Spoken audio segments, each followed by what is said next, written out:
vanoverenga shoko raMwari mangwanani ano vativerengere pana 1 Samuel pabhuku ya kubva pavhesi 3 kusvika pa 18 kana ndisingakanganisi. 1 Samuel chapter number 3, chapter number 9.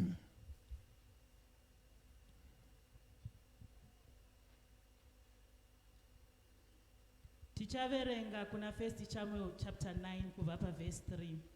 Zvino mbongoro dzaKishi baba vaSauro dzakanga dzarashika. Ipapo Kishi akati kuna Sauro mwanakomana wake, enda nemumwe wavaranda munotsvaga mbongoro. Iye akapfuura nekunyika yemakomo yeEfuraimu, akapfuura nenyika yemakomo yeSharishi, asi havana kudziwana. Zvino vakapfuurazve nenyika yeSharimu, asi naipapo dzakanga dzisipo. Ipapo akapfuura nekunyika yevaBhenjamini, asi havana kudziwana. Zvino vakati vachisvika kunyika yeZufi, Sauro akati kumuranda wake wakanga ainaye, ngatidzoke hedu, baba vangu zvimwe vangarege kufunga mbongoro vakafunganya pamusoro pedu. Iye akati kwaari, tarirai muguta rino muno munhu waMwari, munhu anokudzwa kwazvo. Zvose zvaanotaura zvinoitika. Hendei zvino ikoko, zvimwe ungatiudze nzira yatingafambe nayo. Zvino Sauro akati kumuranda wake, asi tarira, kana tikaenda tichanomuvigirei munhu iyoyu, nekuti zvingwa zvakanga zviri mumidziyo yedu zvapera. Hapana chipo chatingavigira munhu waMwari tineiko. Ipapo muranda akapindura zvakati kuna Sauro, tarira, ndine chechina chechekere nesirivha muruoko rwangu, ndichachipa kumunhu waMwari atiudze nzira yedu. Kare pakati pevaIsraeri kana munhu aindobvunza Mwari waiti handei kumuoni nekuti unonzi muprofita, zvino wainzi muoni kare. Ipapo Sauro akati kumuranda wake, ishoko rakanaka, hendei. Naizvozvo vakaenda kuguta kwanga kuine munhu waMwari. Zvino vakati vachikwira kuguta vakanosangana navasikana vakanga vabuda kundoteka mvura. Vakati kwavari, muoni ari pano here? Ivo vakapindura vakati, aripo. Tarirai hoyo pamberi penyu, kurumidzai henyu zvino, nokuti vasvika muguta nhasi, nokuti vanhu vanobayira nhasi padunhu rakakwirira. Kana mangoti mapinda muguta, muchamuwana pakarepo achigere kukwira kudunhu rakakwirira kundodyapo, nokuti vanhu havangadyi iye asati asvika, nokuti ndiye unoropafadza chibayiro pashure ivo vakakoka vachidya. Naizvozvo chikwirai zvino, nokuti muchawana nenguva ino. Ipapo vakakwira kuguta, vakati vosvika muguta vakaona Samueri obuda, akasangana navo okwira kudunhu rakakwirira. Zvino Jehovha wakanga azivisa Samueri zuva rakatangira. Zvino Jehovha vakanga vazivisa Samueri zuva rakatangira kusvika kwaSauro akati, mangwana nenguva ino ndichatuma kwauri munhu unobva kunyika yeBhenjamini. Unofanira kumuzodza kuti ave mutungamiriri wevanhu vangu veIsraeri, aponese vanhu vangu mumaoko evaFiristia, nokuti ndakatarira vanhu vangu, nokuti kuchema kwavo kwasvika kwandiri. Hallelujah. Vechirungu. You need to be quick. The message is long. Read as quick as you can. Now the asses of Saul's father Kish had gone wandering away. And Kish said to his son Saul, take one of the servants with you and get up and go in search of the asses.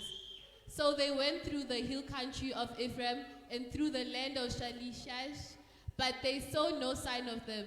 Then they went through the land of Shalim, but they were not there. And they went through the land of Benjaminites, but they did not come across them. And then they had come to the land of Zaph. Saul said to the servant who was with him, come, let us go back, or my father may give up caring about the asses and be troubled about us. But the servant said to him, see, now in the town there is a man of God who is highly honored, and everything he says comes true. Let us go there now. It may be that he will give us directions about our journey. Then Saul said to his servant, but if we go, what are we to take the man? All our bread is gone, and we have no offering to take to the man of God. What are we to do? But the servant said in answer, I have here a fourth part of a shekel of silver. I'll give that to the man of God, and you'll give us directions about our way. In the past in Israel, when men went to great directions from God, he said, "Come, let us go to the seer, for he who now is named prophet was in those days given the name of seer." Then Saul said to his servant, "You have said well, come, let us go." So they went to the town where the man of God was. And when they were on their way up to the town, they saw some young girls going out to get water and said to them, "Is the seer here?" And they said, "He is. In fact, he is before you. Go quickly now, for he has come into the town today, for the people are making an offering in the high place today. When you come into the town, you will see him straight away before he goes up to the high place for the feast." The people were waiting for his blessing before starting the feast, and after the guests will take part in it. So go up now and you'll see him. So they went up to the town, and when they came inside the town, Samuel came face to face with them in his way to the high place. Now the day before Saul came, the word of God had come to Samuel, saying, "Tomorrow about this time I will send you a man from the land of Benjamin, and on him you are to put the holy oil, making him ruler over my people Israel, and you will make my people safe from the hands of the Philistines, for I have seen the sorrow of my people, whose cry has come up to me." And when Samuel, Hallelujah. Let's go to chapter 8 from verse 17 to 22. It's the same from verse 17. Correct. "You'll take a tenth of my sheep, and you'll be his servants.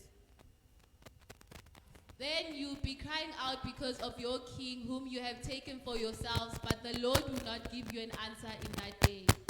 But the people gave no attention to the voice of Samuel, and they said, "No, but we will have a king over us, so that we may be like other nations, and so that our king may be our judge and be out before us to war." Then Samuel, after hearing all the people had to say, went and gave an account of it to the Lord. And the Lord said to Samuel, "Give ear to their voice and make a king for them." Then Samuel said to the men of Israel, "Let every man go back to his town." Now there was a man of Benjamin named No, it's fine. 22. Let's go 17 to 22. Uchatora zvegumi zvemapoka enye makwai, nemi muchava varanda vake. Nezuva iro muchachema kwazvo nokuda kwamambo wenyu wamunenge mazvitsaurira. Asi Jehovha hangakupinduri nezuva iro. Asi vanhu vakaramba kuteerera izwi raSamueri, vakati, "Kwete, tinoda hedu mambo angatibata. Kuti isu tifanane nedzimwe ndudzi, mambo wedu atitonge, atitungamirire nekurwa pahondo dzedu." Samueri akanzwa mashoko ose avanhu, akarondedzera panzeve dzaJehovha. Zvino Jehovha akati kuna Samueri, "Teerera hako mazwi avo, uvagadzirire mambo." Samueri akati kuvarume veIsraeri, "Indai henyu mumwe nomumwe kuguta rake." Mwari vaaropafadze kuverengwa kweivhangeri nevaverengi varo. Tiwane patingagara pasi mangwanani ano patiri kuti ndoda kudzokera kutheme yesvondo rino, Mwari ari mubatsiri wedu, zvitiitire zvakanaka zvakare mangwanani ano pakunzwa shoko rake. Haleluya. Mwari wedu anotigonera uye anotipa nyasha dzekunzwa nedzekuita. Ngazviitwe kuti ndiropafadzwe. Ukatarisa ndotheme yatiri kuti pane zvinofanira kuitwa kuti munhu aropafadzwe. Kana Mwari vaakuropafadza munhu, havamuropafadzi vachitangira pasina chiripo. Vanomuropafadza from a standing point yema-circumstances and situations dziripo. Mwari vanonzwa pataverengesa pekutanga, tinoona madhongi aKishi achirasika. Madhongi ndiwo anorasika asi madhongi haana chekuita nezviri kuitika muguta. Zviri kuitika muguta ndezvekuti kune varume nevakadzi vaita decision kuti vaakuda mambo pakati pavo, havachadi kutungamirirwa nemunhu waMwari. Munhu waMwari kwakutora information kuidzosera kuna Mwari kuti vanhu venyu, they've refused to be reigned by a priest, they now need a king like any other king. VaIsraeri vakanga vagara vachibhadhara a 10th of everything to the priest. Now they were now supposed to pay 20% tax to the priest and to the king. Woudzwa kuti mambo ane zvaachatora kwamuri, but pakutaurirana kwavo patiri kuti hashtag kusvika mandiropafadza, ndoda kuti mumwe munhu anzwisise kuti maconditions eupenyu hwaunorarama ane chekuita neblessing yako.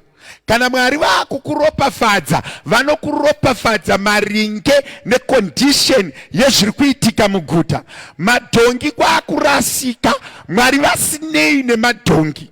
Remember, kana pane zvaakuitika, pane zvinofanira kutanga zvaitika before a blessing. Kunotorasika madhongi. Nyaya iyi inotangira pakuti vanhu vari kuda mambo, but Mwari haasi kupindura vanhu namambo, ari kurasisa madhongi. Haasi kutaura naSame naSaul omuti enda kuna Sameri, kana Sameri enda kuna Saul. Mwari vari kutanga nekurasisa madhongi. Wobvisa murume anonzi Sauro pakimberi pevabereki vake achinotsvaga madhongi. Dhongi hachisiri chinhu chinoratidzika even pamazuva edu anhasi, but ari kunotsvagiswa madhongi onto the way to the anointing. Kana Mwari vakukusimudza, vane tsika yekusimudza mafungu zvoita sekuti munhu akurasika oro munhu aremerwa. Panguva dzekuremerwa Mwari vane zvekureva. Remember, ari kunotsvagiswa madhongi achibva kumhuri inazvo ine maservants onzi enda unotsvaga madhongi. Kangani pawakadziita zvakazvidzika ukaramba. Remember, paari kunzi handei kumadhongi, Mwari havasi kumuendesa kumadhongi, baba vamutuma kumadhongi, but Mwari vari kumuendesa kunozodzwa. Wozevezera murume anonzi Sameri, woti hona kuna achauya kwauri, but haasi kuinga umambo, ari kubvunzira madhongi. Pane zvimwe zvinhu zvinoitwa naMwari muupenyu hwemunhu, wobva wafunga kuti denga randirasa, Mwari andiramba, ndaakutsvagiswa madhongi varanda varipo. Nyambisirwa Mwari ane yaakukurongera kuti zviite zvakanaka. Kune vanhu vakawanda vanofamba rwendo rwekuti pakufamba kwako unogona kufamba usinganzwisise kuti ndiri kufambirei. Murume anonzi David, nguva yake yekukudzwa yakwana, nenguva yake yekusimudzwa yakwana, nguva yekubviswa kumafuro yakwana. Haana kunzi enda kuumambo, denga riri baba vari kumuti endesera madzikoma chikafu, but nyaya haisi kuendeserwa chikafu. Aiwa, denga rine zvaraita kumberi. Kana uine kwavanzi enda nevanhu, enda vakasununguka. Pakutumwa kwako nevanhu, denga rine zvarakakurongera kumberi. Pakusimuka kwako, denga rine zvaraka. Baba vaDavid havana kuona kuti agirajueta kurwa hondo, vakaona kuti akagirajueta kuendesa chikafu, but mukuendesa chikafu denga rine zvarakaronga. Joseph akuenda kuIjipita. Maendero aJoseph kuIjipita paGenesis 27:29 anotangira achiendesera chikoma chikafu. Pakuendesa chikafu anogamuchirwa achinzi hewe muroti. Pane mamwe mazwi anotaurwa before your blessing. Pane mamwe macomments anouya before your blessing. Pane mamwe zvinhu zvinoitika before your blessing. Kana wakusimudzwa naMwari, Mwari hakusimudzise vanhu, anokusimudza zvinotyisa. Ena unorangarira Modhekaya, chaanotanga kurangarira itsamba inonyorwa chinzi vaIsraeri ngavafe. Pari kunyorwa tsamba panosimuka Hamani, ari kuti zvakare vaIjipita vaIsraeri ngavafe. But in all that, Mwari vane zvavari kugadzirira. Kune munhu wandiri kuti gore rino ratiri kuti kusvika mandiropafadza, rega kutarisira kuti rinogona kuya rakakurerukira, asi mukusareruka kwaro iroro, Mwari anogona kunge akukuendesa paunofanira kuenda, nekuti kuenda kwako kunofanira kurasisa vanhu. Zvichidadai Sauro akanzi enda unozodzwa, vavengi vaimira munzira, aifanira kubuda mumba achiendera madhongi, otozodzoka azodzwa. Wai kana azozodzwa hachabatika, but kana asati azodzwa anoroheka, kana asati azodzwa anomisika. Saka Mwari vari kuti chitanga waenda kumadhongi, kuti vanhu vafunge kuti waenda kumadhongi, asi inini ndakumisikidzira umambo. Kune vanhu vakawanda, nzira yekuropafadzwa naMwari yakasiyana siyana. Kana Mwari vakukuropafadza, pane pamwe paunodarika napo. Rimwe basa rinofanira rapera kuti rimwe riuye. Pane zvinoitwa naMwari pakuropafadzwa kwevanhu. Why? Mwari ane tsika yekuita zvinhu zvisinganzwisiswe nevanhu pakusimudza kwake vanhu. Kana Mwari akurangarira munhu, ane tsika yekusimudza mafungu. Haawanzi kuita munana panguva dzakafanira kuvanhu. Kana wakusimudza, achinosarudza madhongi, anotonzi nemuranda handei kumunhu waMwari, but yaasi kuziva ndeyaakagadzirirwa nedenga, but yaari kuziva ndeyekubvunzira madhongi. Kune vamwe venyu vakakurosa bhodha vachinotsvaga chekudya, wanga usingazivi kuti denga rine zvakaraka kugadzirira. Vamwe makakurosa muchingoda pekurara chete, vamwe makauya kuri kuchikoro, vamwe makauya muchiti kana ndikangotenga chakati ndodzoka. But paunosvika denga rinenge rine zvarakagadzirira. Rega kunyanya kunetswa nenzira dzevanhu, rega kunyanya kunetswa nekutaura kwevanhu, nekuti pauri kuita day to day routine ndo panosimuka Mwari. Kana wakuita zvaunoita mazuva ese, ndo panosimuka Mwari. Unonzwa Mwari vachitaura kuna David, atoenda kunopa madzikoma chikafu. Vanhu vashoma anonzi chienda unozodzwa. Can I repeat this? Kuropafadzwa naMwari kunouya as a surprise. Kuvanhu vazhinji vanoropafadzwa naMwari vakawarairwa. Vanhu vanoropafadzwa naMwari. Unoti kana nguva yekuropafadzwa yakwana, vanhu ndo vakakutenderedza ndo vanoona kuti mwaka wakwana, iwe unenge usingauoni. Anotonzine iye Sauro anoinsista kudzokera kumba. Unonzwa achiti tikaenda pamberi pemunhu waMwari tinonomupei. Ari kumupusha haana chekuita nekuari kuendwa. Ari kutoti handei ndine kashekeri kandinako muranda, mwana wamambo asina muranda ainacho, but paari kuenda ari kunosangana neanoinjinga. Ndoda kuudza umwe munhu kuti nyaya yekuropafadzwa naMwari haisi yekuti ifi, inongoda kuti macircumstances aitwe. Vanhu kwakuti hatichadi kutungamirwa nemupurisita, taakuda mambo. Vakombuleni havana kutaurwa navo, but jaha risati rapinda mupolitics ndo riri kunzi ena unodirwa mafuta.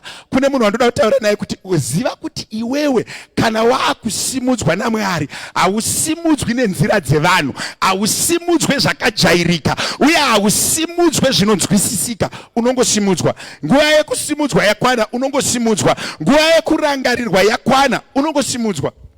Vana Ruthi vanotofirwa kuti zvimwe zvinhu zviitike. Kuno munhu uti akatarisa condition yake mangwanani, anoona sekuti Mwari wamurasa, but haasi kuziva kuti mukuraswa nevanhu ndo mukusimudzwa naMwari. Zvimwe zvinhu zviri kuitika muupenyu hwako hazvinei naSatani, zvine chekuita nepreparation yealtar iri pamberi, zvine chekuita neremangwana riri pamberi, zvine chekuita nekusimudzwa naMwari. Ndoti umwe munhu atange kunzwisisa kuti hauropafadzwi nekuti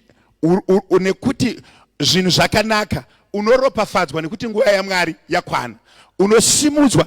And what I've realized is Mwari kana vakuita chinhu chihombe, vane tsika yekuseparata munhu.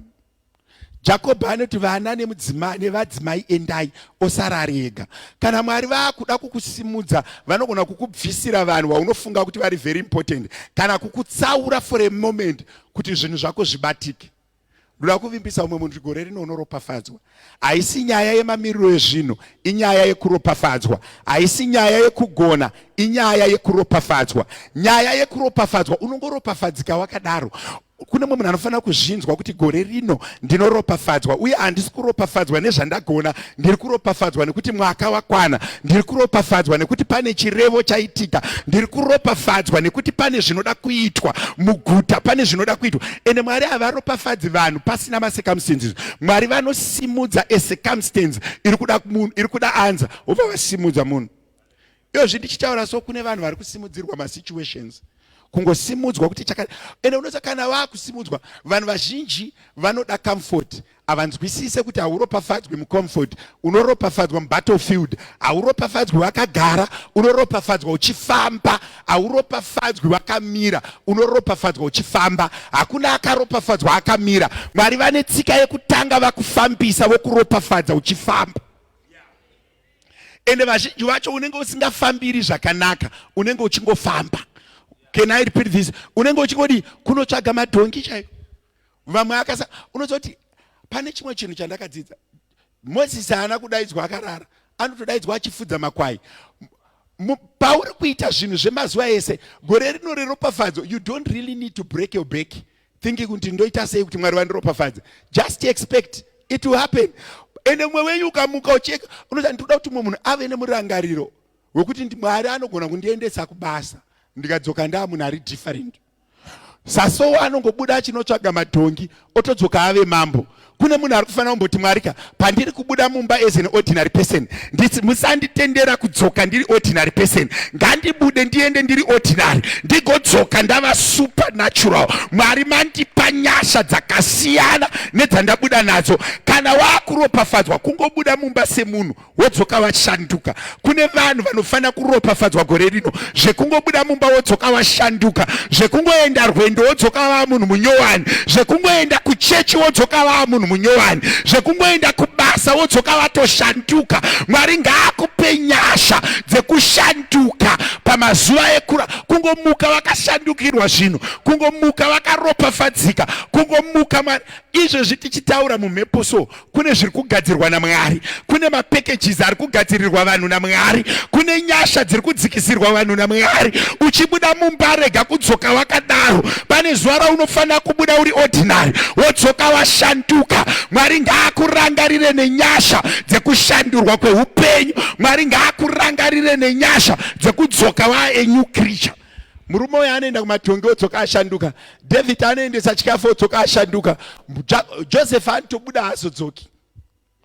Kune vamwe wekuti akatobuda haadzoki, akatongobuda achiendesa chikafu kwakutodisappear. Wanoona vakati afa, but chakarotwa naMwari achifi. Chiprofita hachivharirwi, izwi rakataurwa harivharirwi. Iyo yatiri kukomanda, yatiri kuti gore rekuropafadzwa, izwi rekuti blessing harifi. Vanorigamuchira vanochibata, vanotarisira varinzwa vanochibata. Joseph akarota hope hadzina kufa. Ndine mumwe munhu wandiri kuti pane zvakataurika muupenyu hwako, rega kufunga kuti zvafa. Denga harisati rapedza newe. Pauri kupfuura napo hapaurai izwi rechiprofita. Pauri kupfuura napo hapaurai thimu. Mamiriro ezvinhu haauraye chiprofita, asi anozadzisa chiprofita. Joseph achienda aitofunga kuti akunofa, but nyambisirwa Mwari vari kutomusimudza pakutaura kwavo. Mwari vari kutomuropafadza pakutaura kwavo. Mwari vari kutozadzisa. Mangwanani ano ndine shungu pamwoyo dzekuti mwe munhu ngaanzwe kuti mwaka wangu wakwana. Handizivi kuti Mwari vanoita sei, but chandiri kuziva ndechekuti pane zwi rataurwa muguta rekuti ndinoropafadzwa. Kuti Mwari vachaita sei ngavaoneye kutamba, ndivo vakambotaura izwi ngavarizadzise. Kune munhu anofanira kugamuchira izwi rechiprofita kuti mwaka wekuropafadzwa wakwana, mwaka wekuti ndiropafadzike wakwana, mwaka wekugamuchira ropafadzo wakwana. Inongogamuchirwa sezvo uchitofamba so anotongoenda asingazivi. Ende vamwe venyu mucharopafadzwa usingazivi. Unotobuda woropafadzwa usingazivi. Unotozoshamisika wakudirwa mafuta kuti iri kutambika indeipi. Mwari ngaambokubatsira mwe mwaka uno umboita seunorota. Zvipamboitika chinhu muupenyu seunorota, umuke uchibvunza kuti is it real or it's false. Gore rino reropafadzo ndokuti munhu ambomuka achizvibvunza kuti kana uri muchato uri kutoitika here. Unofunga kuti pamwe ucharambidzwa kana kuti zvichiitika. Unoona pane zvimwe zvekuti vanhu vanoda zvine order. Gore rino ndikutaura nyasha. Pamwe pacho kudanana nemunhu 1 week otobvisirwa otochata rinotera. Zvotonaka zvakadaro. Kune mumwe munhu ari kuti zvinoda order. Ndiri kuti hazvidi order, zvinoda nyasha. Ndiri kuti hazvidi order, zvinoda izwi. Kungobuda wodzoka zvanaka, kungorangarirwa naMwari in a supernatural way. Ndichitaura kudai kune vanhu vanofanira kugamuchira kuropafadzwa. Kungonzwa kuti pane zvaakuitika. Handidzokeri kumba ndakadaro, handipedzi svondo ndakadaro, handipedzi mwedzi ndakadaro. Pane masuo aakuvhurika kuvanhu, pane mwaka waakuuya, pane gore raakuitika. Kupraise team ndiri kutaura nyasha. Kune vanhu vaakuzosimudzwa. Kuimba kwako ngakuchivhura masuo. Effort yako ngaikurangarire. Kumira kwako ngakukurangarire. Ndatirangarirwa mangwanani ano. Mwari ngavakuitire zvakanaka. ashandure mamiriro ezvinhu. And remember, vamwe venyu muri kufungidzira Modhekai haana akambomuudza kusvika kusvika bhiza ragadzirwa. Pamwe pacho Mwari havaiti ruzha kuti taakukugadzirira. Ndinofunga Mwari ndofunga vanhu vanoita masurprise vakadzidza kubva kuna Mwari. Mwari havawanzi kuita divine appointment yekugadzirirwa kunzi mangwana uchazozodzwa. David anongodaidzwa otozodzwa. Kubva muprofita anoti hatisi kuzogara pasi kusvika mafuta aenda pamusoro pemukomana uyu. Saka kunoti achibva kumombe haana kupiwa mukana wekufema kusvika mafuta ave pamusoro pake. Joseph haana kupiwa mukana wekuoneka baba, akangotorwa kwakutoenda. So haana kupiwa mukana wekugadzirira. Anosvika pamberi pemuprofita achibvunza madhongi, anyambisirwa mafuta atodirwa. Ndine munhu wandikuda kuti mbowanirwa nyasha dzakadaro. Rega kugadzirira anointing, rega kugadzirira blessing, rega kugadzirira kusimuka. Mwari ngavakusimudze. Kungosimudzwa so wakangogara so utonzwa kuti panapa zvaita, wobvunza kuti zveshuwa ndini, zvonzi yesi zvaita. Kune mumwe munhu wandiri kutaura naye ari kuramba chiprofita. Pananga ndichidaidzira kuti simudzwa, uri kunzwa hana ichikurova so kuti no it's not happening. Ndoda kumboririsa chiprofita masikati ano. Kune vanhu vaakutosimudzwa naMwari. Pauri kudzokera kumba kune nyasha dziri kuburuka pamusoro pako. Svondo rino kune zviri kuitika. Gore rino haripere wakadaro. Mwari vari kuda kuita chimwe chinhu chisina kumboonekwa nemeso kana kunzikwa nevana vevanhu, kuti zvizikanwe kuti ndiMwari. Gore reropafadzo ngarinamire pamusoro pako. Hey, ndiri kuzvinzwa kuno ndakamira kumberi. Pandiri kuita madeclarations aya, kune vanhu vaakufanira kumborangarirwa naMwari. Vamwe venyu hamuna chamuri kufunga, hautozivi kuti ndingaropafadzika sei, but Mwari vane zvavaakuita. Mwari vane order yavaakugadzirisa mangwanani ano. Mwari vane zvavaakugadzirira vanhu. Izvozvi ndichitaura kudai, kune vanhu vari kusimudzwa naMwari. Kune vanhu vari kuti anobuda mumba achienda kwaanoenda as an ordinary person, haadzoke kumba akadaro. Anodzoka ashandurwa mumwe munhu akasiyana neabuda mumba. Mwari ngaakupe nyasha dzekudzoka vashanduka. Mwari ngaakupe nyasha dzekurangarirwa. Mwari ngaakupe nyasha dzekusimudzwa. Pane simba randiri kunzwa randisingasinzwi mazuva ese. Pandinowanzonzwa simba, ndinonzwa simba rekudzinga madhimoni, kurwa nemweya yetsvina. Nhasi ndiri kunzwa simba riri mandiri, riri kundiratidza kuti kune vanhu vanofanira kukwatanurwa pavari. Kune vanhu vanofanira kuoma misodzi. Kune vanhu vanofanira kugamuchira chisina kumboonekwa. Kune vanhu vanofanira kusimudzwa. Maservice inoi, kune vanhu vari kutodzokera kumba vashanduka. Mauriro avaita ndiwo madzokera aunoita. Pane zviri kunoitwa naMwari muservice inoi. Pane vari kurangarirwa naMwari. Mweya Mutsvene sarudzai vamasarudza muvazodze. Ngavagamuchire simba rekudzokera kumba upenyu hwachinja. Kune vamwe vaishandiswa nezvikwambo, izvozvi so zviri kufa. Ndiri kudeclare kuti kune vamwe vabuda mumba zvisina kumira mushe. Pauri kunodzokera pane zviri kuitwa naMwari. Ndiri kutaura simba remhepo yeropafadzo pakati pevana vevanhu. Vakanzwa izwi rangu, vari kunzwa izwi rangu, ngavagamuchire simba iroro rekudzokera wachinja, rekudzokera vapfekwa, rekudzokera wave nenyasha. Kune hama dziri kupiswa nemakumbo, kune vari kuita dzungu. Ndichitaura kudai, ndine vanhu vari kushandurirwa upenyu nezita raJesu. Kune vanhu vasiri kudzokera kwavabva vakadaro. Kune misodzi iri kuoma muservice ino. Kune dzimba dziri kuriliswa muservice ino. Kune motikari dziri kuriliswa muservice ino. Kune michato iri kuriliswa muservice ino. Kune zvirwere zviri kuenda muservice ino. Kune mamhepo ari kuenda muservice ino. Kune vanhu vari kusunungurwa naMwari. Izuva rekuropafadzwa kwevanhu. Kune zvinofanira kuitika kuti uropafadzwe. Zvimwe zvacho zvaakutoitika muservice ino. Kusunungurwa kwako kwakutotanga muservice ino. Pandiri kutaura kudai, kune hama dziri kunzwa dzungu.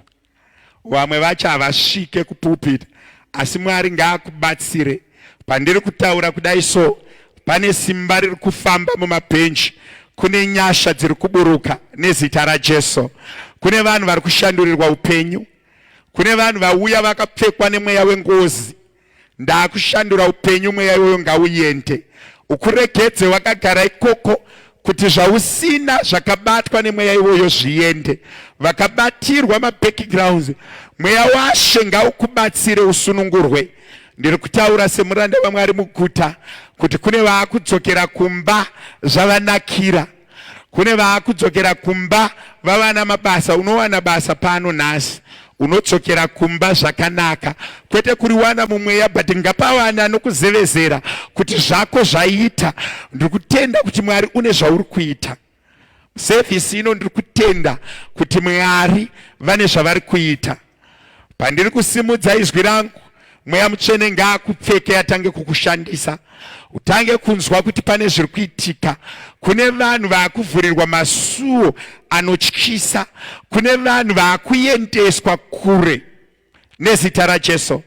Mweya waShe, mweya waShe, pfekai vana ava vasimuke. Sekureva kwenyu kuti pane zvinofana kuitwa kuti tiropafadzwe, ngazvitange kuitika izvezvi nezita raJesu.